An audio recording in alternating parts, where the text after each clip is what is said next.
Bonjour et bienvenue dans cette nouvelle étude de cas. Nous allons voir Marianne. Marianne a 24 ans au moment où elle rejoint l'académie Esprit Riche. Elle investit dans un premier appartement dont elle va nous parler à Lyon. Et ce qui est intéressant, c'est de voir surtout son état d'esprit, de voir avec quelle détermination elle s'est lancée dans un projet immobilier alors qu'elle n'y connaissait rien du tout. Et son projet est plutôt réussi à tel point qu'elle est en train d'enchaîner sur un achat de 6 appartements en même temps. Elle va nous en parler. J'en dis pas plus, on se retrouve avec Marianne tout de suite. C'est parti. Alors, je continue mon tour de France des membres de l'académie et aujourd'hui, je suis avec Marianne. Merci Marianne de me recevoir. Merci d'être venue, surtout en cette période de neige. Ouais, on est où ici? On est au Puy-en-Velay, enfin exactement à Coubon. Coubon. Et donc Marianne, toi, tu es membre de l'académie depuis longtemps en fait. Ce que tu me rappelais tout à l'heure, c'est que tu étais dans la version 2. C'est ça. Donc il y a un peu plus de 2 ans. Ouais, même 2007, oui c'était 2015, voire même 2014, parce que je me souviens que en fait tu as fait une première session d'académie et moi je me suis inscrite dès que tu as ouvert la deuxième session. D'accord. Donc ça devait être septembre 2014 ou quelque chose comme ça, ou peut-être début 2015, enfin dans ces eaux-là. D'accord. Et alors, qu'est-ce que tu as fait comme investissement immobilier Alors, donc suite au début de l'académie, en fait, la première chose que j'ai fait, c'est le pilier immobilier. Et j'ai fait le studio en début 2015. Donc j'ai commencé à prospecter fin 2014. Et en janvier 2015, j'ai trouvé un plateau à Lyon qui faisait à peu près 17 mètres carrés. Donc c'était un grand appartement qui a été redivisé en plusieurs studios. D'accord. Un plateau, donc c'était un marchand de biens qui avait tout racheté. Voilà, qui avait racheté tout l'immeuble. Et il avait divisé, il y a 6 étages dans l'immeuble. Et en gros, à chaque étage, il avait divisé les F4, F3 en 4 petits studios à louer. D'accord. Donc toi, tu vois un plateau, tu te dis, j'y vais. Voilà, il y a des travaux. Il y a des travaux, c'est bon, j'y vais. J'y vais, déficit foncier, on écoute nickel, on y va. On regarde, on fait les calculs, si c'est un bon secteur, le prix d'achat est alléchant, bon, bah, du coup, on va y aller. D'accord. Je suis allée voir. Alors, quand tu as commencé cette première opération, du coup, t'avais quel âge? Parce que on en parlait tout à l'heure, tu sortais de l'école, hein, c'est ça, tu m'as dit? Je sortais de l'école, alors j'avais 24 ans. Enfin, wow, déjà, bon, c'est pas mal. C'est bien, non mais c'est bien de faire ça vraiment jeune, c'est super bien.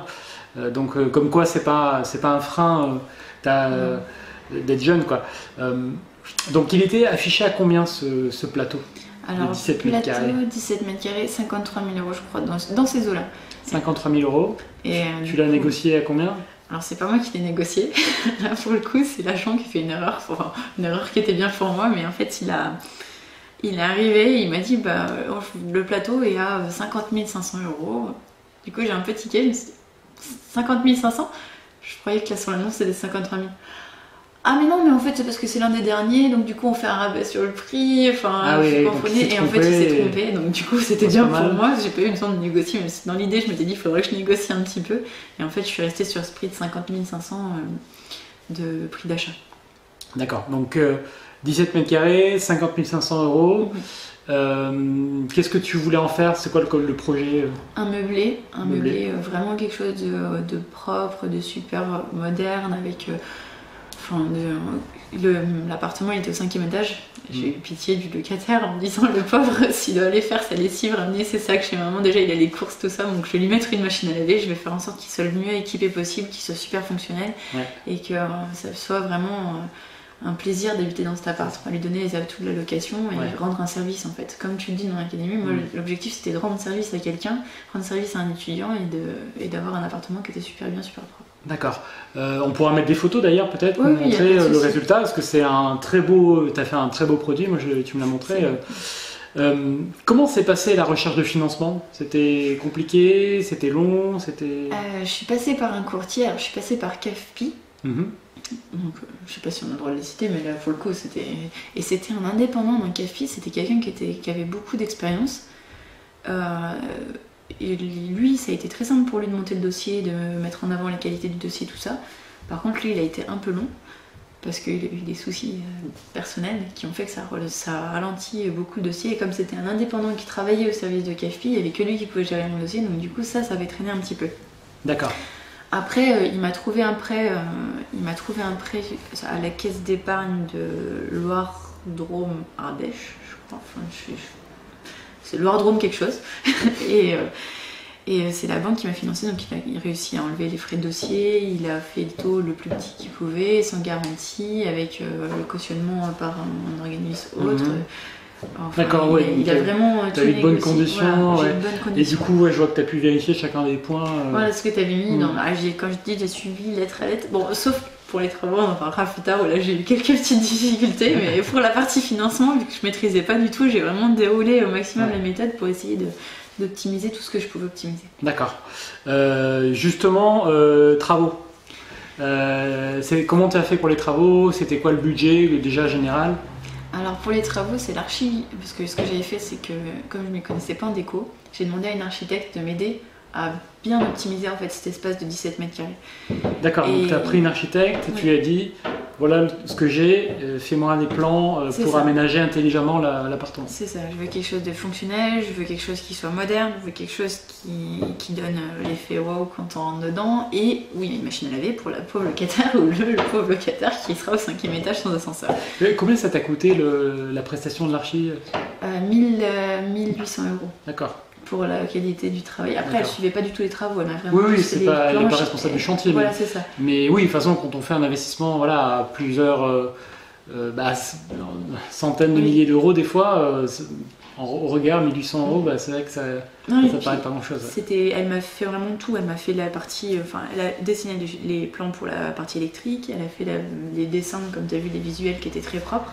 Elle a fait la liste de courses pour que je puisse choisir des éléments de décoration qui correspondent au design de l'appartement.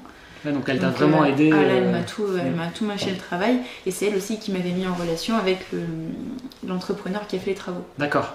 Donc c'est combien le budget de travaux? À l'origine, on avait calculé un budget de travaux entre 17 et 20 000, je crois. Entre 17 et 20 000 €, ok. Donc c'était à environ 1 000 € du mètre carré, quoi. Voilà. Donc c'était.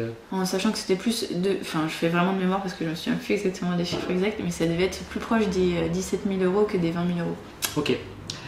Donc. Les travaux se passent, donc avec plus ou moins de difficultés. Ouais. Quel a été le point le plus compliqué là sur les travaux? Alors, j'ai fait Alors, le point le plus compliqué, pour moi, il y en a eu deux. Il y en a eu deux. Il y a cette histoire de lettre d'engagement, donc je t'en ai parlé tout à l'heure. En fait, la personne qui pour me faire le devis m'avait dit pour faire un devis, mademoiselle, comprenez, c'est très long, faire un devis très bien détaillé, nous on fait des super devis, et donc ce que j'ai besoin, c'est d'avoir l'assurance que vous allez faire les travaux avec nous. Donc il m'a demandé une lettre d'engagement à l'époque. Donc c'est mon premier investissement, je savais pas trop, c'était dans l'urgence, je voulais absolument avoir le budget de travaux pour pouvoir demander le financement. Oui. Et même s'il était donné par l'archi, je voulais avoir la confirmation par devis que c'était à peu près de cet endroit-là. Et il m'a fait signer cette lettre d'engagement. Ouais, cette fameuse lettre. Donc, moi je vous dis, ne signez pas des documents comme ça. De toute façon, j'ai pas encore vérifié parce qu'on en a parlé juste tout à l'heure, mais je pense pas que ce soit un document qui soit légal. Parce que par définition, quand on vous fait un devis, c'est une proposition et il faut pouvoir l'accepter ou la refuser. Donc, ok, donc là c'est une erreur que tu as faite. Que j'ai faite. Et la deuxième erreur qui s'est passée, c'est qu'au moment de faire ce devis, il n'a pas détaillé avec la date de fin de travaux. D'accord, il s'est pas engagé sur un délai. Ouais. Il s'est pas engagé sur un délai ni de départ de travaux, ni de fin de chantier. D'accord. Donc du coup j'étais un peu dans le flou et ça lui a donné beaucoup de latitude pour dériver là il en a un peu profité. Ok, donc ça c'est des points d'apprentissage pour la suite. C'est ça. Ça m'a coûté vraiment du temps parce que du coup les travaux, enfin quand j'ai fait la démarche pour les travaux c'était à peu près en juin 2015. Il m'avait dit qu'il commencerait pas le chantier de toute façon en septembre, donc c'était une date qui était dite par voie orale, donc absolument pas sur un document officiel. Et il a fait 2 jours de travaux en septembre, et en gros il a fini le chantier en mars 2016. Ouais, donc là, là c'est vraiment, c'est vrai que c'est malhonnête quoi, de démarrer le chantier en faisant 2 jours de travaux pour dire j'ai démarré, voilà. Et puis avoir 6 mois après on l'a vu parce que il n'a pas joué le jeu au niveau des travaux. Ouais. D'accord. Donc ça, c'est bien que tu le partages parce que c'est aussi les choses qu'il faut apprendre à gérer et ça fait partie de la réalité de l'immobilier aussi parfois. Je pense que c'est bien de se rendre compte que il y a des points sur lesquels il faut être très vigilant parce que effectivement, quand on le sait pas, ça risque de déraper quoi. Ok, donc il finit par terminer ce chantier. Voilà. Est-ce que le résultat est bon? Oui, par contre, au niveau des finitions, il a été bon.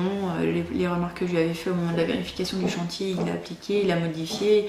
Il a vraiment fait en sorte que l'appartement il soit à l'image de ce qu'on avait prévu dans le devis. D'accord. Sachant que oui, ce qui peut expliquer aussi une partie des délais, c'est on le montrera sur les photos, c'est qu'il y avait plein de placards intégrés, comme tu m'as montré, et que ça demande, c'est pas juste peindre les murs et installer une cuisine, quoi. Il a fait une partie de sur mesure, après le reste, il a pris des questions. Ouais, il y a eu pas mal, des meubles sur mesure. Ouais. Ok, donc tu as ton appart, il te livre ton appart. Comment se passe la mise en location?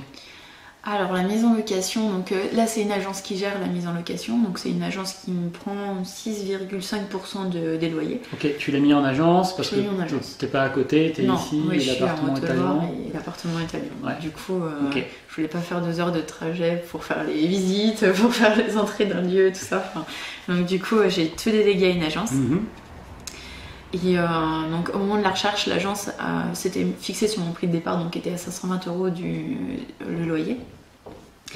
Et on a eu quand même des difficultés en fait à trouver des personnes. Il y avait beaucoup de visites, mais en fait il y avait très peu de dossiers déposés parce que l'appartement, bizarrement, était côté rue et côté calme. Et les gens préféraient avoir un appartement qui était sur la voie principale, là où il y avait le métro en fait et le tram. D'accord. Donc on a eu un peu de difficulté à louer au début, donc ça a pris 2 mois avant que je trouve 2-3 mois avant que je trouve un locataire. Et vu que c'est un profil d'étudiant, j'avais quand même la crainte d'arriver en septembre et qu'il n'y ait pas d'étudiants qui prennent l'appartement. Et en fait, si au final on a trouvé quelqu'un, donc on a baissé un petit peu le loyer, on a baissé à 495 € par mois le loyer. D'accord, donc juste en dessous des 500. Juste en dessous des 500 pour que ça pâte un peu plus, qu'on touche en fait plus de personnes. D'accord. Et cette différence de 25 €, ça suffit à avoir les locataires à partir de fin août en fait, et pour démarrer l'année. Ça c'est une leçon aussi importante, c'est que en gros tout se loue. C'est juste une question de prix, quoi. C'est ça. Et là, on est sur des prix lyonnais, sur un appartement rénové, même si le 5e étage, c'est quand même loué cher pour 17 mètres carrés, quoi. Oui. Donc ça, c'est aussi l'avantage de faire un bien rénové, décoré, qui est même de grande qualité, quoi. Oui, au niveau des matériaux et tout ça, franchement, il est de bonne qualité. Là, il n'y a pas de souci là-dessus. Donc c'était quoi l'enveloppe totale du projet, tu te souviens J'avais l'enveloppe tout compris, donc frais de notaire, tout, c'était 79 000 €. 79 000 €, et tu as tout fait financer par la banque? Oui. D'accord, donc tu n'as pas fait d'apport? Non. Donc ça c'est pas mal, création de patrimoine. Oui, c'était bien. Ça c'est plutôt cool. Moi ce qui m'interpelle, c'est qu'est-ce qui fait que à 24 ans tu te mets à faire un truc comme ça? Tu vois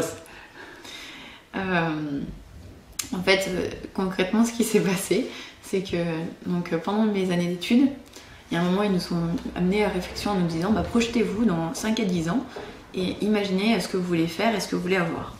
Donc là, on a commencé à réfléchir et puis avec les copains, on s'est mis autour de la table. On a fait moi, je veux une maison à 150 mètres carrés avec plein de domotique, je veux une voiture, je veux un truc qui soit super bien, je veux être tranquille. Et en fait, on a commencé à mettre les chiffres sur la table. Et ce qu'on s'est rendu compte, c'est qu'au bout de 5 à 10 ans, si on voulait une maison, une voiture, il fallait il fallait beaucoup d'argent. Et qu'en gros, il fallait commencer dans la vie avec un salaire, avec nos projets à nous, il fallait commencer dans la vie avec un salaire entre 50 000 et 60 000 € par an. Donc là, en sortant d'études, on n'a pas ça. Donc on se dit, comment est-ce qu'on fait pour avoir des revenus en plus? Et c'est là où en fait on commence à chercher comment on devient riche. Et comment on devient riche, je suis tombée sur ton blog. Et du coup, j'ai acheté son livre et j'ai regardé comment est-ce qu'on pouvait développer ses revenus et comment faire du patrimoine. Tu as commencé par le livre Devenir riche? Oui.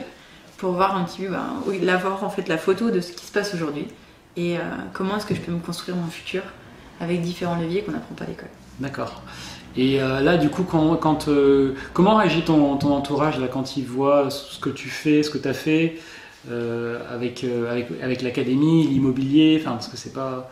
C'est pas inné. C'est pas inné, quoi. C'est pas inné. Ça sort de nulle part. Dans ta famille, il n'y a personne qui est dans l'immobilier? Non, dans ma famille, les seuls qui avaient acheté pour louer, c'était mon oncle. pour louer, mais pour ses enfants en fait. Ses enfants, ils font les études, ils ont acheté l'appartement vu qu'ils étaient les 3, et ils ont acheté un appartement pour qu'ils puissent faire leur étude. Donc sinon, pour du locatif, personne dans ma famille avait fait de l'immobilier locatif, personne n'a investi en bourse, c'est toujours le traditionnel, on a de l'argent de côté, on le met sur un livret A, sur un PEL, sur au pire une assurance vie. J'ai dit au pire si parce on est un que, petit peu foufou, si on est un petit peu fou, il y a un peu de bourse, okay. Attention. Et en fait, non, c'était pas du tout quelque chose qui, quand j'ai commencé à dire, je suis en train de regarder pour acheter l'immobilier, mais en sortant de l'école, mais comment tu vas faire? Tu vas te tirer des ennuis, ça va être dégradé, il va falloir les gérer après, et puis c'est quand même un paquet d'argent, est-ce que tu es sûr que tu veux le faire? Si tu y arrives, c'est bien, mais t'es sûr que tu veux le faire?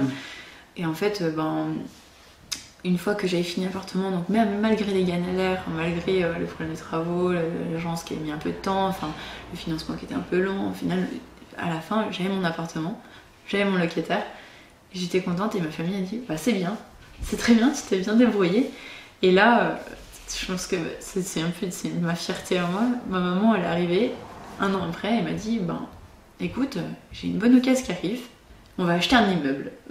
Ah, comme ça, elle te dit ça un jour, j'achète un immeuble. On va acheter un immeuble. D'accord. Je dis bon, c'est super, super. Du coup, ça m'avait tellement assis parce qu'elle était tellement près, tellement loin de ça. Enfin, c'est vraiment pas inné du tout chez nous. Hein, donc, quand elle avait des difficultés, elle m'a dit mais qu'est-ce que tu t'embêtes pour juste faire du patrimoine? Non, mais c'est bien, mais qu'est-ce que tu t'embêtes? Au final, un an après, c'est elle qui achète son immeuble avec des travaux pour faire 2 studios et pour faire un étage pour son association. D'accord. Et je dis c'est super, vas-y, c'est trop bien et je vais t'aider. Et du coup, je donne beaucoup de conseils justement grâce à tes conseils à toi. Donc voilà, merci beaucoup. D'accord, c'est excellent, excellent. Donc tu as inspiré ta maman à investir dans l'immobilier. C'est ça. Franchement, c'est ça. Mais c'est une super. J'étais vraiment trop contente. Non, c'est bien de voir les bénéfices, les retombées autour de soi. En fait, c'est la satisfaction de voir que les gens ils prennent le pas. Les gens proches en fait à qui tu as envie d'apporter, ils prennent le pas de faire ce type d'investissement. Tu sais que c'est bien pour eux, tu sais que tu vas les aider, tu vas pas les laisser dans la panade si jamais ils ont un souci. Et je les vois qui se développent et quelque part ça me rassure aussi parce que du coup pour leur avenir c'est bien quand même. Oui. Donc, voilà, ça me permet de respirer, j'apporte quelque chose de positif, c'est vachement bien. Bon, écoute, très bien. T'étais dans quel état d'esprit quand tu as rejoint l'académie Espririche? Chercher de l'info et chercher quand même à avoir de l'expérience. Parce que comme j'ai personne autour de moi qui savait faire de l'immobilier, ni de la bourse, ni en fait des revenus alternatifs, chez nous il y avait que le travail. Donc en fait on sait comment gagner de l'argent avec du travail, on sait comment donner notre temps aux gens, à travers des associations, des choses comme ça. Mais après tout ce qui est gagner du revenu alternatif, ça on était sec. Donc du coup c'est que dans cet esprit-là je me suis dit je vais aller apprendre, parce que la connaissance c'est la base, et je vais aller apprendre de gens qui savent et qui ont envie de transmettre des valeurs qui leur sont chères. Et donc c'est pour ça que j'ai rejoint l'académie en fait.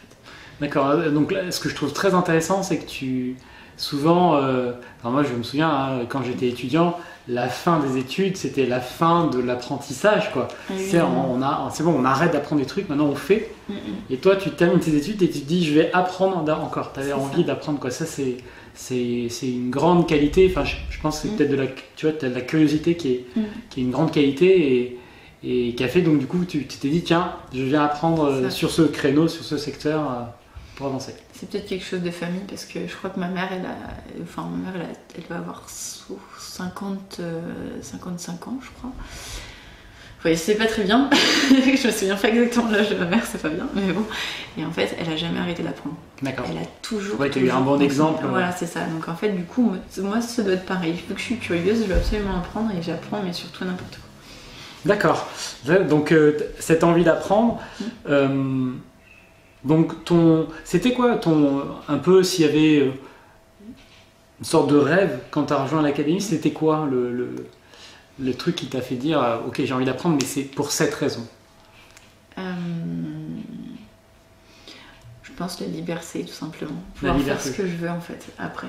C'est me donner les moyens de ne plus avoir cette pesée parce qu'en fait au final l'argent c'est quelque chose qui pèse. On y pense, on a envie d'être tranquille, on a les impôts, tiens, faut penser à ça, faut penser à ça, les revenus, faut payer l'électricité, tout ça.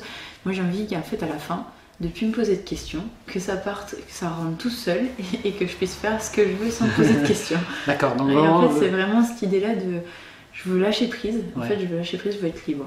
Ok. Et c'est pour ça que je me dis, bah, je ferai tout ce qu'il faut pour que dans 5, 10 ans, 15 ans, peut-être je sois libre de faire ce que j'ai envie. Si j'ai envie de voyager, que je puisse voyager. Si j'ai envie d'arrêter de travailler pour m'occuper de ma famille, j'ai envie de travailler. Enfin voilà. Si j'ai envie de développer un business, bah, au moins j'aurai de l'apport à côté pour pouvoir faire ce que je veux. C'est vraiment cette idée de je veux être libre. Ouais, donc d'avoir le choix vraiment d'adapter ta vie en fonction de en fonction de ce que j'aurai et de ce que j'ai envie. D'accord. D'accord, donc la liberté, c'est le truc important. Quel est le truc numéro 1 qui a fait la différence pour toi dans l'académie? L'esprit, je pense. Enfin, la manière de transmettre les informations, l'état d'esprit des personnes, ça c'était vraiment une différence parce que, en fait c'est bête, mais j'ai toujours l'impression que quand on cherche des formations, quand on cherche du conseil, les gens pensent d'abord à eux avant d'apporter un conseil à toi en tant que personne. Et dans l'académie, c'était complètement différent. Enfin, c'est vraiment, on voyait que c'était de la bienveillance, on voit que c'est des conseils avec des gens qui seront disponibles. Toi, t'es le premier à être le master chef de la bienveillance et de la gentillesse, et ça se sent. Et en fait, c'est ça qui était vraiment déclencheur dans l'académie et qui me dit, mais ça va m'apporter beaucoup. Ouais, donc la qualité aussi de la communauté. Oui, c'est ça. Ouais, c'est vrai que ça, c'est une grande satisfaction pour moi de voir la qualité des gens qui sont dans l'académie. Et puis des conseils, on n'hésite pas à retransmettre, et c'est vrai que ça, c'est ce qui m'a énormément plu. Et c'est pour ça d'ailleurs que j'ai re-signé une deuxième fois à l'académie. Quand arrivait l'académie 3.0, j'ai pas fini d'apprendre, du coup il faut que je continue, il faut que j'aille jusqu'au bout. D'accord. C'est quoi les prochaines étapes pour toi là? Après donc tu as fait ce premier investissement il y a maintenant 2 ans que tu l'as initié. Ouais, qu'il roule vraiment bien. On va dire qu'à partir de 2016, c'est là où il commence vraiment à vivre. Ok, 2016. C'est quoi les prochaines étapes? Alors là, j'ai un projet, on va dire, sur le feu avec Nicolas qui fait aussi partie de l'académie, où là c'est un investissement sur 6 studios. 6 studios. Donc il y a 6 studios sur un étage. Au début, je voulais prendre un immeuble. Les conséquences du dossier fait que j'ai pris un peu de retard sur le dossier, donc j'ai pas eu l'immeuble. Donc là, on est en train de partir sur 6 studios avec terrasse à Montluçon. D'accord, donc 6 studios. Donc tu passes de 1 studio à 6 studios, ça t'en fera 7. Ok, 6 studios, c'est quoi alors si tu peux nous parler peut-être du projet dans les grandes lignes, c'est quoi les chiffres, rentabilité? Dans l'idée, la rentabilité, donc Nicolas il fait des projets qui sont toujours entre 10 et 12%, donc là le mien il est plutôt autour de 11% de mémoire. Là, l'investissement total sur cet étage c'est 205 000 €, donc frais de notaire, tout c'est le budget. Ça c'est le budget global. Okay. Et la location à l'année des studios, ça ferait 300 € par studio, ça fait 21 600 € de revenus par an. Okay. Donc c'est pour ça à peu près 10-11%. Ouais, donc c'est bien. Donc c'est très bien. C'est vraiment bien. Donc ils seront meublés. Ils seront meublés. Un peu de travaux. Un peu de travaux. Donc ils sont quand même en plutôt bon état, donc il n'y aura pas énormément de travaux à faire. Et du coup, il m'a estimé que le temps pour faire les travaux sera à peu près 2 mois. D'accord. Pour les 6 studios. Donc c'est vraiment une opération. Aujourd'hui, ils sont loués. Enfin, pour la plupart, ils sont loués. Je crois qu'il y en a 2 qui sont vacants de mémoire. Et en fait, là, on va passer sur 6 studios à partir de septembre qui seront propres si l'opération se passe comme il faut. Ok, donc c'est une belle opération. C'est quasi comme un immeuble finalement, parce que t'en as plusieurs d'un coup, sauf que t'es en copro, quoi. Voilà, c'est ça. Ok. C'est ça. Bah écoute, ça marche. Merci Marianne. Est-ce que il y a autre chose que tu veux ajouter déjà, c'est génial que tu fasses le tour de la France. Surtout en période de neige, vraiment. C'est vraiment top. Et continue comme ça parce que tu nous apportes énormément. Tu nous apportes toujours des nouveaux sujets. Dès qu'on a des opportunités pour nous apprendre quelque chose, t'hésites même pas une seconde à nous faire partager. Je suis beaucoup aussi ta chaîne YouTube avec tes vidéos qui me boostent tout le temps. Et rien que pour ça, je te remercie. Et je vais continuer à nous apporter tout ça parce que c'est que du bonheur. Merci beaucoup. Voilà. Alors vous avez vu que le premier projet de Marianne consistait à acheter un appartement de 17 mètres carrés qui était affiché au prix de 53 000 euros. Elle a réussi à négocier ce bien à 50 500 euros. Elle a du coup travaillé avec une personne qui s'est occupée de la décoration et de la coordination du chantier, qui lui a fait les plans, etc. Et le tout compris, les travaux, etc. Les meubles lui ont coûté 17 000 euros. Elle a fait financer l'intégralité à la banque, donc pour un budget total de 79 000 euros. Elle a du coup pu louer son appartement à 495 euros, ce qui lui fait un autofinancement. Donc il n'y a pas un cash flow extraordinaire, mais elle a pu créer du patrimoine sans trop d'efforts, et surtout elle a énormément appris sur ce premier projet, et à tel point que, comme elle le disait, elle est en train d'enchaîner sur un achat de 6 appartements. Donc c'est sa prochaine étape, elle est en cours de recherche de financement. Donc voilà, je trouvais que c'était intéressant de vous partager cette étude de cas. Vous voyez qu'il y a toujours des situations différentes, il y a toujours des aventures différentes dans l'immobilier, mais le plus important, c'est pas de regarder qui a le plus gros cash flow, qui est allé le plus vite, c'est de regarder ce que vous faites concrètement. Donc, passez à l'action, appliquez, et là, vous aurez deux choses, de l'apprentissage et des résultats. Et ensuite, vous itérez pour améliorer constamment ce que vous faites, vos projets, vos investissements, et c'est comme ça que vous pouvez créer un patrimoine extraordinaire en peu de temps.